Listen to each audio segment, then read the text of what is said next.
نعرہ غوثیہ.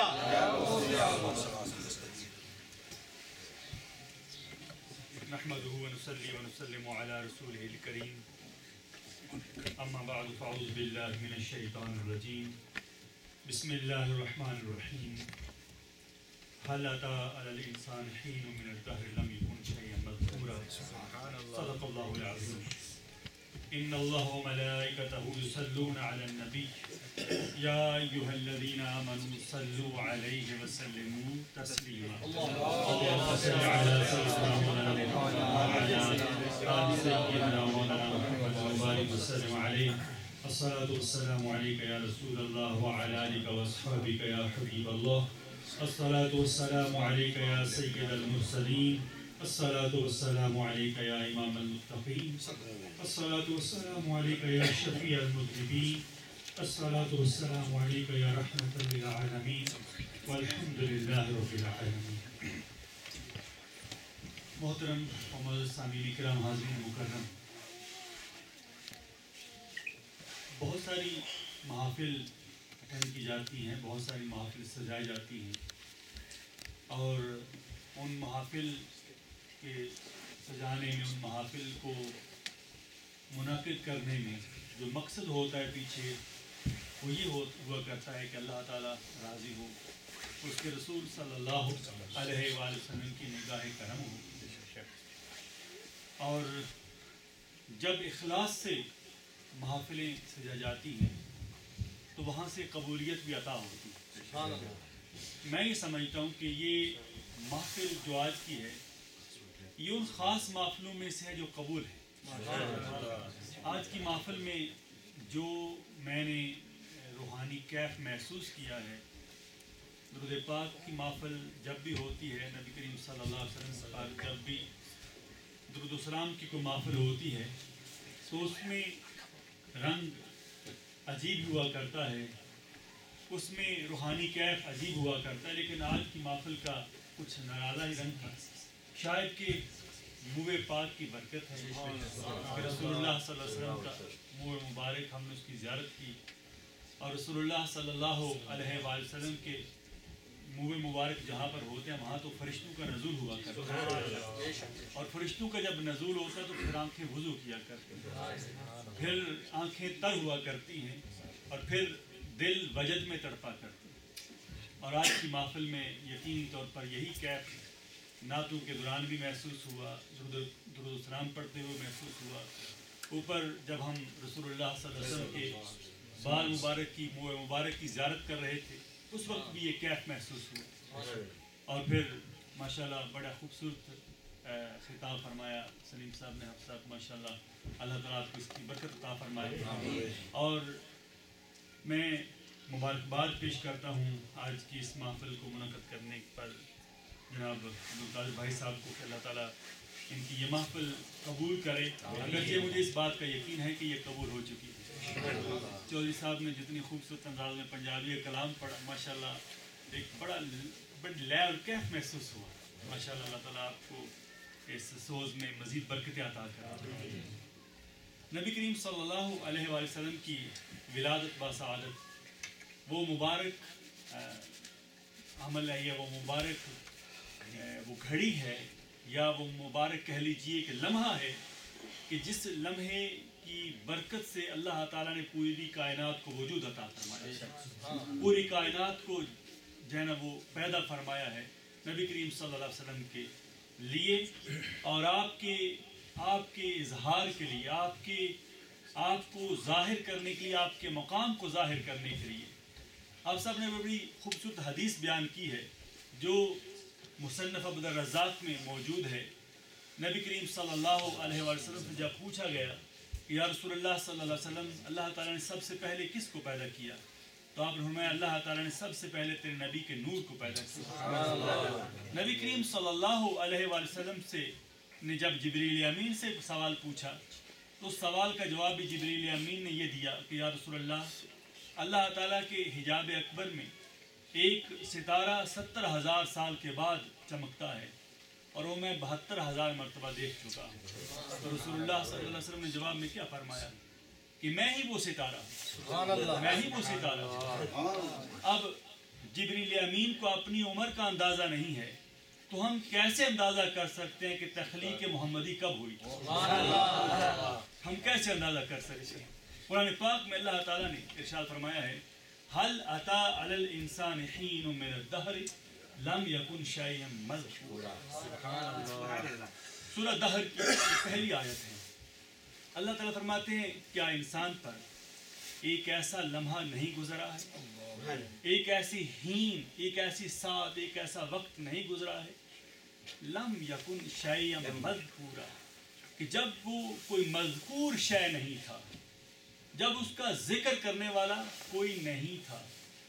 اب یہاں پر الانسان لفظ ہے، الانسان، یہ جو الف لام ہوا کرتا ہے اس کے حوالے سے اگر عربی گرامر کے حوالے سے بات کروں تو اس کو کہتے ہیں الف لام معرفہ، اس کو الف لام تعریف کے لیے کہتے ہیں کہ یہ الف لام تعریف کے لیے آتا ہے، یہ خاص کرنے کے لیے آتا ہے، یہ کسی چیز کو خاص کر دیتا ہے. وہ دو چیزیں ہوتی ہیں عربی میں، ایک کو نکرہ کہتے ہیں، ایک کو معرفہ کہتے ہیں. نکرہ وہ ہوتا ہے جو عام ہوتا ہے، جیسے اے بک، یعنی کہ کوئی بھی بک ہو سکتی ہے.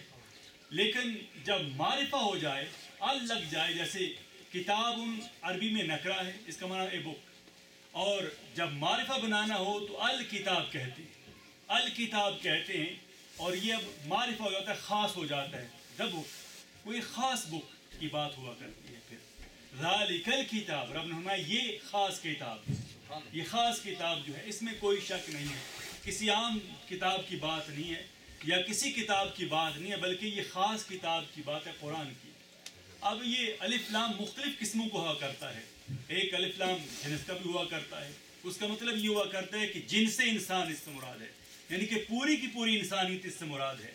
لیکن یہاں پر ایک تفسیر کے مطابق یہ الف لام معرفہ ہے، یعنی کہ یہ خاص کرنے کے لیے ہے کہ یہاں عام انسان مراد نہیں ہے بلکہ یہاں خاص انسان مراد ہے، کہ ایک خاص انسان کی بات ہو رہی ہے کہ جو تھا لیکن اس کا ذکر کرنے والا کوئی نہیں تھا، لیکن اس کا ذکر کرنے والا کوئی نہیں تھا. اب اس خاص انسان سے مراد کون ہو سکتا ہے کہ جو خود ہے لیکن اس کا ذکر کرنے والا کوئی نہیں ہے، اس لیے کہ کوئی ذکر کرنے والا موجود ہی نہیں ہے. ابھی مخلوق کو پیدا ہی نہیں کیا گیا.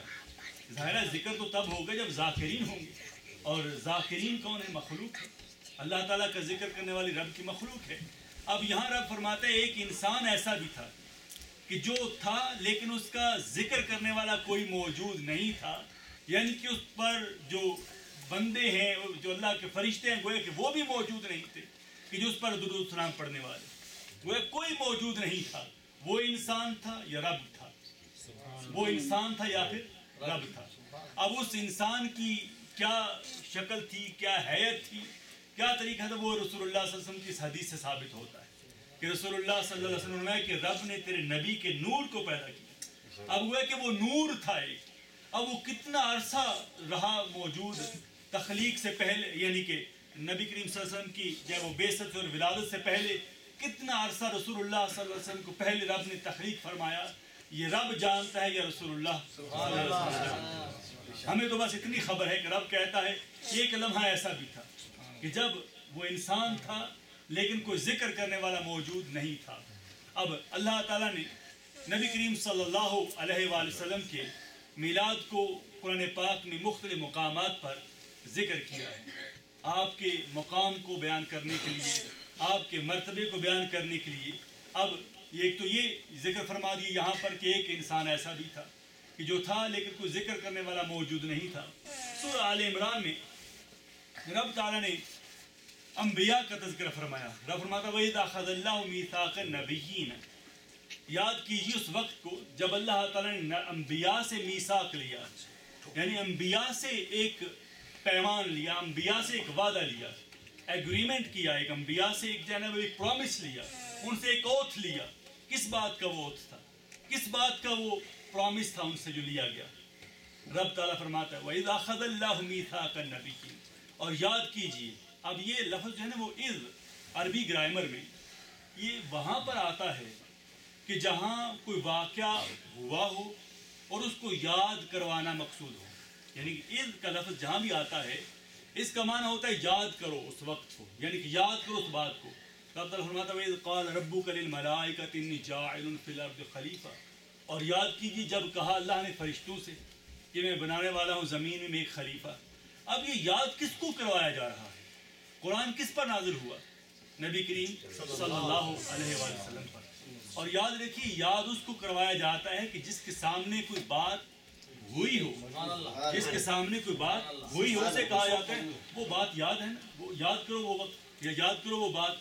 اب گویا کہ اللہ تعالیٰ نے یہ جو خطاب کا انداز اختیار کیا ہے، یہ بات یہ ہمیں بتا رہا ہے کہ نبی کریم صلی اللہ علیہ وآلہ وسلم اس وقت بھی موجود تھے جب فرشتوں سے یہ کہا جا رہا تھا ہم آدم کو تخلیق کرنے والے، اور اس وقت بھی موجود تھے جب انبیاء کی ارواح کو رب نے حاضر کیا اور فرمایا کہ میں تمہیں یہ بات کہنے لگا ہوں، یہ میثاق کرو مجھ سے، یہ وعدہ کرو کہ جب میں تمہیں نبوت عطا کر دوں، جب تمہیں میں کتاب بھی عطا کر دوں اور پھر اس کے بعد تمہیں حکمت بھی عطا کر چکوں اور اس کے بعد میرا رسول تمہارے پاس آئے تو تم نے اس پر ایمان لانا، تم نے اس پر ایمان لانا. یہ وعدہ لیا رب تعالیٰ نے انبیاء سے، یہ میثاق لیا.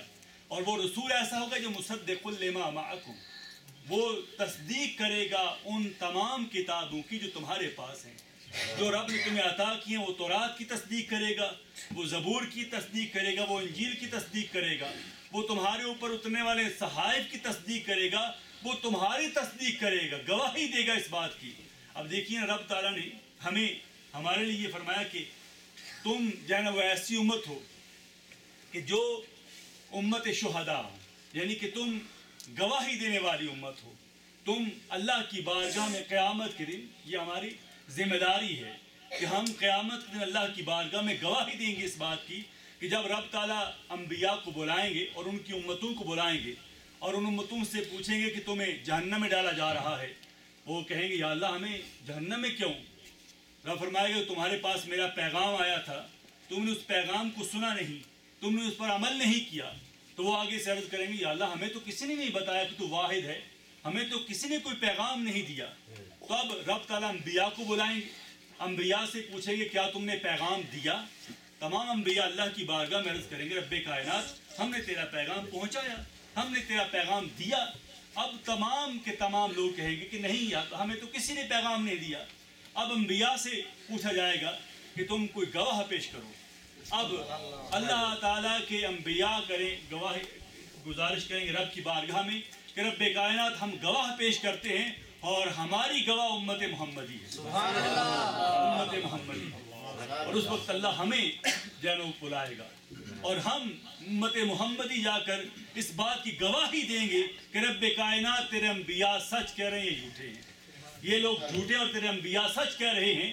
اب یہ جو گواہی ہماری ہوگی، اب اس گواہی پر اعتراض ہوگا کہ تم گواہی کیسے دے سکتے ہو جب کہ تم موجود نہیں تھے. اس وقت ہم یہ کہیں گے کہ ہمیں ہمارے نبی نے بتایا. یہ ہے وکالتاً گواہی. ہم گویا کہ وکالتاً گواہی دیں گے کہ ہمیں نبی نے بتایا ہے، اور نبی نے بتایا، قرآن نے ہمیں سکھایا اور قرآن نے ہمیں بتایا کہ انبیاء آئے ہیں. تو مصدق لما، وہ جو ہے وہ تصدیق کرے گا اس تمام باتوں کی جو اللہ نے تمہیں دے کر بھیجی ہیں. تو یہ رب نے انبیاء سے میثاق لیا، انبیاء سے وعدہ لیا. گویا کہ پہلا یہ جلسہ ہے جو ہے نا اس وقت جب عالم ارواح تھا اس وقت جو ہے نا وہ کیا گیا. اور اس عالم ارواح میں پھر جو جن کو دعوت دی گئی وہ صرف انبیاء کی ارواح تھی، کسی اور کی روح نہیں تھی وہاں پر. گویا کہ وہ لوگ موجود تھے جو نبی کریم صلی اللہ علیہ وآلہ وسلم کو جاننے والے تھے. گویا کہ اس کو اگر میں تھوڑا سا اس انداز میں پیش کروں کہ دیکھیے نا، مخلوق کی ہمیں نہیں بلایا گیا یا مخلوق کو نہیں بلایا گیا. اس کی وجہ کیا ہے کہ مخلوق میں رب نے فرمایا کچھ ماننے والے ہوں گے، کچھ نہیں ماننے والے ہوں گے. جو نہیں ماننے والے ان کو تو چھوڑو، لیکن جو ماننے والے ہیں ان میں کچھ جاننے والے ہوں گے، کچھ نہیں جاننے والے ہوں گے. اب جو جاننے والے ہیں وہ تو الگ ہو جائیں، جو نہیں جاننے والے ان کو بھی چھوڑ دو. اب جو جاننے والے ہیں اس میں ان میں سے کچھ پہچاننے والے ہیں، کچھ نہیں پہچاننے والے. دیکھیے نا، جاننا اور پہچاننے میں فرق ہے. جاننا کیا ہے کہ میں آپ کو جانتا ہوں، آپ مجھے جانتے ہیں، نام سے جانتے ہیں، شکل و شباہت سے جانتے ہیں. پہچان کیا ہے کہ اصل کیا ہے.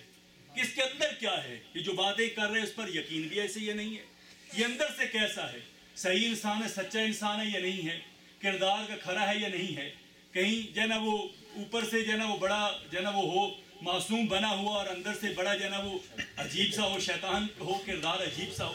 تو یعنی کہ یہ پہچان ہے. پہچان بعد میں ہوا کرتی ہے، جان بندہ لیتا ہے، پہچاننا ذرا مشکل ہوا کرتا ہے. تو اس لیے رب نے فرمایا کہ جاننے والوں میں صرف پہچاننے والے تھوڑے ہوں گے، اور پھر پہچاننے والوں میں بھی کچھ تھوڑا پہچانیں گے، کچھ زیادہ پہچانیں گے. جو تھوڑا پہچانیں گے ان کو بھی چھوڑ دو، جو اصل پہچاننے والے صرف ان کو بلانا وہ انبیاء ہیں.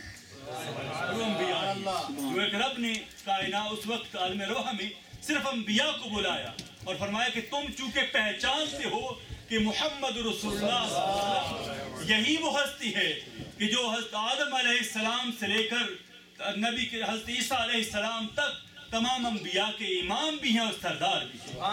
اس لیے تمہیں صرف بلایا جا رہا ہے اور تم سے یہ اقرار لیا جا رہا ہے. کسی اور کو یہاں پر آنے کی اجازت نہیں ہے. گویا کہ رسول اللہ صلی اللہ علیہ وسلم کی محفل جب بھی ہوا کرتی ہے خاص ہی بلائے جاتے، عام نہیں آتے. نعرہ تکبیر، میلاد النبی صلی اللہ علیہ وسلم، نبی رحمت صلی اللہ علیہ وآلہ وسلم کا ذکر ہو اور پھر وہاں پر کسی عام کو آنے کی اجازت نہیں ہوا کرتی ہے. اور یاد رکھیے گا کہ رسول اللہ صلی اللہ علیہ وسلم سے یہ محبت کا جو تعلق ہے، یہ جو رشتہ ہے، جتنا مضبوط ہوتا ہے ان کے ذکر سے اتنا کسی اور چیز سے نہیں ہوا کرتا. کیونکہ ان کا ذکر یہ ہے کہ جو ہمارے اندر ایک جذبہ پیدا کرتا ہے، ان سے محبت اور ان سے محبت کے تعلق کو مزید مضبوط کرتا ہے. اسی لیے یہ جو محافل میلاد منائی جاتی ہیں یا محافل میلاد کے انعقاد کیا جاتا ہے، اس کی یہ خوبی ہے، اس کی یہ خصوصیت ہے کہ اس کی وجہ سے رسول اللہ صلی اللہ علیہ وسلم کی سیرت کے مختلف پہلو اجاگر ہوتے ہیں. جیسے دیکھیں نا، آج حافظ صاحب نے بڑی ماشاءاللہ خوبصورت گفتگو کی کہ نبی رحمت صلی اللہ علیہ وسلم کے جو آباء و اجداد ہیں ان کو جاننے کا ایک موقع ملتا ہے. آپ کے جو ظہور کے وقت، جو آپ کی پیدائش کے وقت جو اللہ تعالیٰ نے انوار و تجلیات کا ظہور فرمایا، ان کو جاننے کا وقت ملتا ہے. سیدہ آمینہ رضی اللہ تعالیٰ عنہ، آپ جب نبی کریم صلی اللہ علیہ وآلہ وسلم کے نور سے آپ حاملہ ہوئی تو آپ فرماتی ہیں کہ مجھے بالکل کوئی محسوس نہیں ہوا کہ میں حاملہ ہو چکی ہوں، کہ میں ایکسپیکٹ کر رہی ہوں، کوئی بالکل مجھے محسوس نہیں ہوا. آپ کے الفاظ جو ہے نا وہ بڑے خوبصورت انداز میں ذکر کیے گئے ہیں کہ ما شعرت انی حملت بہ، کہتے ہیں کہ مجھے بالکل محسوس نہ ہوا کہ میں حاملہ ہو چکی ہوں. اور ولا تجد الثقل کما تجد النساء، اور نہ ہی مجھے کوئی بھاری پان یا بوجھ محسوس ہوا جیسے عام حالات میں عورتیں محسوس کرتی ہیں. کہتی کہ ایسی کیفیت میں صرف اتنا ہی فرق پڑا تھا، الا انکر تو رفع حیدتی، صرف یہ ہوا کہ میری جو ماہواری ہے وہ رک گئی، اس کے علاوہ کچھ مجھے محسوس نہ ہوا. کہتی ہیں کہ ایک دن ایسا ہوا کہ انما انا بین النائم والیقظین، کہ میں جب سونے اور جاگنے کے درمیان کی کیفیت میں تھی، میرے پاس ایک آنے والا آیا اور اس نے مجھ سے سوال پوچھا، اے آمینہ کیا تجھے خبر ہے کہ تو حاملہ ہے؟ کہتی ہیں میں نے کہا قال اقول انی لا ادری ما ادری، میں تو نہیں جانتی، مجھے تو نہیں خبر اس بات کی کہ میں حاملہ ہو چکی ہوں. تو انہوں نے فرمایا کہ اے آمینہ تجھے خوشخبری ہو، تجھے خوشخبری ہو، انکی حملتی بسید ہذه الامت و نبیہا، آمینہ تجھے مبارک ہو کہ اس امت کے نبی، اس امت کے سردار کے ساتھ جو ہے نا حاملہ ہو چکی ہے. اور وذالک یوم الاثنین، فرماتی ہیں وہ جو ہے وہ سوموار کا دن تھا، وہ سوموار کا دن تھا جب یہ واقعہ پیش آیا. اور پھر نبی کریم صلی اللہ علیہ وسلم کی پیدائش کا وقت جب قریب آیا تو کہتی ہیں میرے پاس وہی فرشتہ دوبارہ آتا ہے جس نے مجھے یہ خوشخبری سنائی تھی، اور اس نے مجھے کہا تھا قولی، اے آمینہ کہو، یہ دعا کرو، اعیذہ باللہ الواحد، کہ میں اس آنے والے کو اللہ واحد کی پناہ میں دیتی ہوں. اعیذہ بالواحد، میں اس آنے والے کو اللہ عز و جل واحد کی پناہ میں دیتی ہوں، من شر کل حاسد، ہر حسد کرنے والے کے شر سے اس کو رب کی پناہ میں دیتی ہوں. یہ بات کرو. اور وہ میں نے دعا مانگی اللہ کی بارگاہ سے. اب اس سے یہ بات بھی پتہ چلتی ہے کہ سیدہ آمینہ رضی اللہ تعالیٰ عنہ آپ موحدہ تھیں، آپ ایک رب کو ماننے والی، اسی لیے جو قسم ان کو دیا جائے، جو پناہ جس سے مانگی، یہی کہا گیا کہ ایک رب سے، ایک واحد سے پناہ مانگو اور ان کو ان کی پناہ میں دے دو۔ اب سیدہ آمینہ کہتی ہیں اس دوران بڑے جناب معجزات، بڑی جناب وہ کرامات کا ظہور ہوتا ہے، بڑے انوار و تجلیات کا ظہور ہوتا ہے، یعنی کہ نبی کریم صلی اللہ علیہ وسلم کی پیدائش، آپ کی آمد ایک ایسا عجیب اور انوکھا واقعہ ہے کہ جس کو جتنا بیان کیجیے اتنا ہی کم ہے، اور ہر دفعہ سنتے ہوئے یوں محسوس ہوتا ہے یا بیان کرتے ہوئے یوں محسوس ہوتا ہے جیسے پہلی دفعہ سن رہے، پہلی دفعہ بیان ہو رہا ہے، کیونکہ کیف محسوس ہوتا ہے۔ یہ نبی کریم صلی اللہ علیہ وسلم کی آمد کا واقعہ، آپ کے پھر جب آپ کی اس دنیا میں جلوہ فروزی ہوتی ہے، بہت سارے واقعات ہیں، بہت ساری روایات ہیں، میں اختصار کو پیش نظر رکھتے ہوئے جب صرف ایک ہی روایت بیان کروں گا کہ آپ فرماتی ہیں کہ خرج منی نور، آپ کہتی ہیں کہ مجھ سے ایک نور کا ظہور ہوا، بس اتنا مجھے خبر ہے کہ مجھ سے ایک نور کا ظہور ہوا، اور نہ ہی میں نے کوئی درد محسوس کیا، نہ ہی کوئی تکلیف محسوس کی، اور رسول اللہ صلی اللہ علیہ وسلم جب پیدا ہوتے ہیں آپ کے جسم پر خون کی کوئی آلائش نہیں تھی، آپ کی ناف کٹی ہوئی تھی، ناف کٹی ہوئی تھی، اور میں آپ کو بھی بتاتا ہوں کہ ناف کٹی ہونے میں کیا حکمت ہے، اور پھر آپ مختون پیدا ہوئے، یعنی کہ آپ کے ختنے پہلے سے ہوئے تھے، آپ کے ختنے پہلے سے ہوئے تھے، اور آپ صلی اللہ علیہ وسلم جب پیدا ہوئے، حضرت آمینہ کہتی ہیں کہ آپ کے گھٹنے ایسے زمین پر تھے اور آپ کی نگاہیں آسمان کی طرف، یہ جو رب حبلی کہتے ہوئے پیدا ہوئے، وہ جو ہے نا وہ واقعہ کہ رب حبلی گویا کہ جب وہ نکل رہا ہے زبان سے، اور نگاہیں رب کائنات کی طرف ہیں، اور التجا اسی وقت کر رہے ہیں رب کائنات کی بارگاہ میں، گویا کہ رب کائنات میری امت کا خیال کرنا، اے رب میری امت مجھے ہبا کر دینا، قیامت کے دن میری امت مجھے ہبا کر دینا، رب حبلی امتی، اے اللہ قیامت دن میری امت مجھے عطا کر دینا، یعنی کہ اس کا فیصلہ میں خود کر دوں،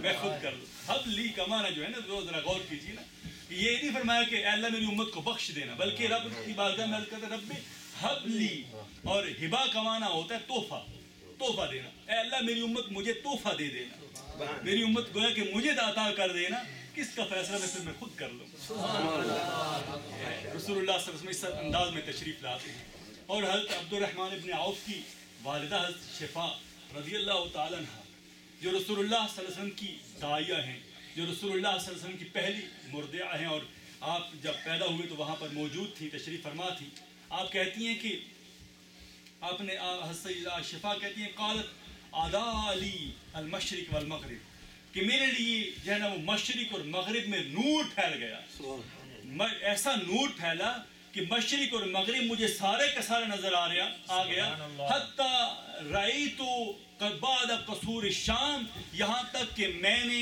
شام کے بعض محلات کو بھی دیکھ لیا، شام سیریا کے بعض جو ہے نا وہ کہہ لیجیے کہ محل وہ دیکھ لیے، سیریا کے بعض جو ہے نا وہ میں نے محلات کو بھی دیکھ لیا، جب وہ شفا کہتی ہیں، اور پھر کہتی ہیں کہ اس کے بعد ایک اندھیرا سا چھا گیا، اور میں جو ہے نا وہ تھوڑا سا سہم گئی، تھوڑا سا ڈر گئی، اور میں وہاں پر جو ہے نا وہ بیٹھ گئی اور لیٹ گئی، بلکہ کہتے ہیں کہ پھر مجھے اپنی دائیں طرف سے جو وہ آواز آتی ہے، این ذہبت بہ، اے بھائی تو کہاں لے گیا تھا اس کو، یعنی کہ نبی کریم صلی اللہ علیہ وسلم جو تشریف فرما ہے ان کے حوالے سے، کس بچے کو تو کہاں لے گیا تھا، جواب دینے والے نے جواب دیا کہ میں ان کو مغرب میں لے گیا تھا۔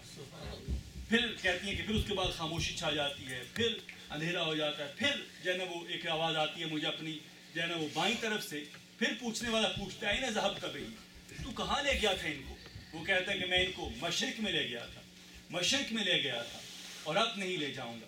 کہتی ہیں یہ بات میرے ذہن میں رہی، اور جب رسول اللہ صلی اللہ علیہ وسلم نے نبوت کا اعلان کیا، میں پہلے لوگوں میں سے ایمان لانے والے، یہ بات ذہن میں رہی، اور اس وقت گویا کہ وہ نور رسول اللہ صلی اللہ علیہ وسلم کا جو ہے وہ ایسا نور تھا، دیکھیے نا اب لائٹ چمک رہی ہے، جگمگا رہا ہے پورا کمرہ، لیکن کیا دیوار کے پیچھے مجھے نظر آ جائے گا، یا آپ کو نظر آ رہا ہے؟ نہیں نظر آ رہا، حالانکہ نور ہے، روشنی ہے، لیکن رسول اللہ صلی اللہ علیہ وسلم کا نور جب چمکا تمام حجابات ہٹ گئے، تمام حجابات ہٹ گئے، تمام فاصلے سمٹ گئے، اور وہ بھی دیکھ لیا جو عام حالات میں نہیں دیکھا جا سکتا. یہ رسول اللہ صلی اللہ علیہ وسلم کا خاص نور تھا.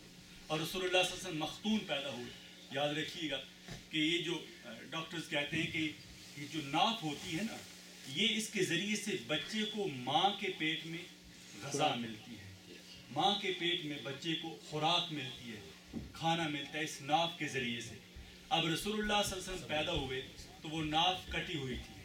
گویا کہ یہ بتا دیا کہ جو آنے والا ہے وہ عام حالات میں نہیں آیا ہے، بلکہ وہ ایسا ہے کہ جس کو ماں کے پیٹ میں اس خوراک کی ضرورت نہیں. اور رسول اللہ صلی اللہ علیہ وسلم وہ ہیں، رسول اللہ صلی اللہ علیہ وسلم وہ ہیں کہ جو جب پیدا ہوتے ہیں تو خوراک کی ضرورت ماں کے پیٹ میں نہیں ہے. جب آپ جوان ہوتے ہیں تو 1 نہیں 2 نہیں 3 نہیں بلکہ 4 4 5 5 نہ جانے کتنے کتنے دن آپ لگاتار روزے رکھتے ہیں. صوم وصال اسے کہتے ہیں کہ لگاتار روزے آپ رکھتے ہیں، صوم وصال آپ رکھتے ہیں. گویا کہ آپ کو کھانے پینے کی ضرورت نہیں ہے، کھانے پینے کے آپ محتاج نہیں ہیں. معراج کی رات رسول اللہ صلی اللہ علیہ وسلم اس کائنات سے جو ہے نا وہ زمین سے بہت آگے نکل گئے. جہاں پر آکسیجن ختم ہو جاتی ہے، وہاں پر آکسیجن جب ختم ہو جاتی ہے آپ وہاں سے بھی آگے گزر جاتے ہیں، آسمان کی بلندیوں پر پہنچے. گویا کہ آپ کو زندہ رہنے کے لیے سانس لینے کی بھی ضرورت نہیں. آپ کو پتہ ہے کہ رسول اللہ صلی اللہ علیہ وسلم بچپن میں بھی آپ کا سینہ چاک کیا گیا، آپ کے دل کو باہر نکالا گیا، اس دل کو چیرا گیا، اس میں خون کا ایک لوتھڑا نکال کر سیاہ رنگ کا اس کو پرے پھینکا گیا. آب زمزم سے آپ کے دل کو پھر دھویا گیا اور پھر واپس جب وہ اس جہاں پر لگا دیا گیا. اور اس دوران آپ زندہ بھی تھے اور دیکھ بھی رہے تھے. آپ زندہ بھی تھے، دیکھ بھی رہے تھے. گویا کہ پتہ چلا کہ آپ کو زندہ رہنے کے لیے دل کے دھڑکنے کی بھی ضرورت ہے. اب گویا کہ پیدائش سے پہلے ماں کے پیٹ میں اس خوراک کی ضرورت نہیں. جب آپ صوم وصال رکھتے ہیں آپ کو خوراک کی ضرورت نہیں. جب آپ آسمان کی بلندیوں پر پہنچتے ہیں آپ کو آکسیجن کی ضرورت نہیں. دل نکال کر باہر نکال دیا جاتا ہے، دل کی ضرورت نہیں. اب بھی اگر کوئی کہے کہ آپ ہمارے جیسے بشر تو وہ کہتے ہیں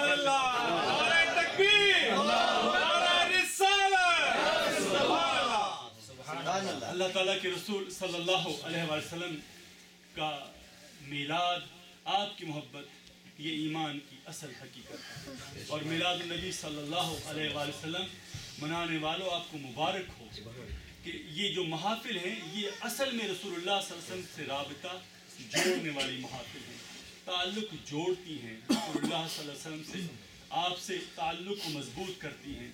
آئیے کوشش کریں اس تعلق میں مضبوطی بھی آئے اور اتباع رسول صلی اللہ علیہ وسلم وہ بھی ہمارا طرح امتیاز بنے. جب ہم چلتے ہوئے جائیں تو ہمیں دیکھنے والا کہے کہ دیکھیے وہ عاشق رسول جا رہا ہے، وہ رسول اللہ صلی اللہ علیہ وسلم پر درود و سلام پڑھنے والا جا رہا ہے. ہمارے ہر عمل سے، ہماری گفتگو سے، ہمارے کردار سے، ہماری ہر بات سے رسول اللہ صلی اللہ علیہ وسلم کے عمل کی جھلک نظر آنی چاہیے. اسوہ حسنہ ہماری زندگی میں موجود ہونا چاہیے. وہی نرمی، وہی مزاج کی شائستگی، وہی وہ کلام میں، گفتگو میں وہی خوبصورتی، وہی مٹھاس ہونی چاہیے جو رسول اللہ صلی اللہ علیہ وسلم کو اللہ نے عطا کی تھی. دل کی صفائی وہی ہونی چاہیے جو رسول اللہ صلی اللہ علیہ وسلم کے دل میں تھی. ایک دوسرے سے محبت اسی انداز میں ہونی چاہیے جس طرح رسول اللہ صلی اللہ علیہ وسلم کو صحابہ اکرام سے اور صحابہ اکرام کو رسول اللہ صلی اللہ علیہ وسلم سے. آپس میں یہ چھوٹی چھوٹی جو باتیں ہیں ان پر فاصلے کرنے کی بجائے ان چھوٹی باتوں کو الگ رکھ کے فاصلے کم کر کے محبت رسول صلی اللہ علیہ وسلم جمع ہونا چاہیے. اللہ تعالیٰ مجھے بھی اور آپ کو بھی عمل کی توفیق عطا فرمائے. وما علینا الا البلاغ.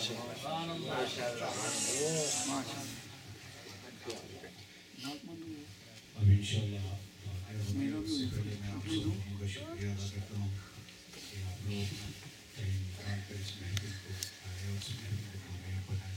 اور ہمارے وینکور کے مہمان جو بھی آئے ان کا بھی شکریہ، امام صاحب کا بھی اور ہمارے سبھی بھائی صاحب کا بھی. انشاءاللہ پھر اس کے بعد السلام علیکم ورحمۃ اللہ وبرکاتہ.